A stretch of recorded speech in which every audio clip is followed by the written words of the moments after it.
केंद्रीय गृहमंत्री अमित शाह यांच्या 2 दिवसीय महाराष्ट्र दौऱ्याला सुरुवात झाली आहे। पुण्यात ते 27वी पश्चिम विभागीय परिषदेच्या बैठकीचे अध्यक्षस्थान भूषवणार आहेत। या बैठकीत राज्यांमधील वाद सोडवणे, सहकारी संघराज्य प्रणाली मजबूत करणे तसेच विविध विकास प्रकल्पांवर चर्चा होणार आहे।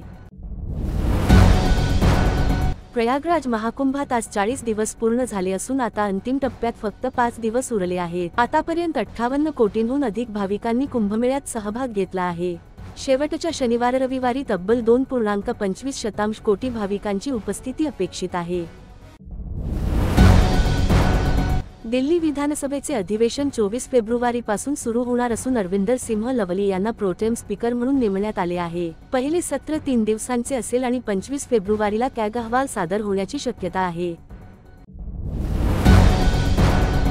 महायुती सरकारमध्ये अंतर्गत तणावाच्या चर्चांना उधाण आले असताना उपमुख्यमंत्री एकनाथ शिंदे यांनी मोठे वक्तव्य केले आहे। ज्यांनी मला हलक्यात घेतले त्यांची सरकारे बदलली आहेत, त्यामुळे मला हलक्यात घेऊ नका असे शिंदे म्हणाले। त्यांच्या या वक्तव्याचा नेमका संदर्भ कोणासाठी आहे याची चर्चा रंगली आहे। दिल्लीतील 98व्या अखिल भारतीय मराठी साहित्य संमेलनात पंतप्रधान नरेंद्र मोदी यांचा खास अंदाज सर्वांच्या चर्चेचा विषय ठरला। कार्यक्रमादरम्यान पीएम मोदींनी स्वतःहून शरद पवार यांना खुर्चीवर बसवले तसेच पाण्याची बाटली उघडून त्यांना गिलासात पाणी दिले। या कृतीमुळे मोदींच्या संवेदनशीलतेचे कौतुक होत आहे।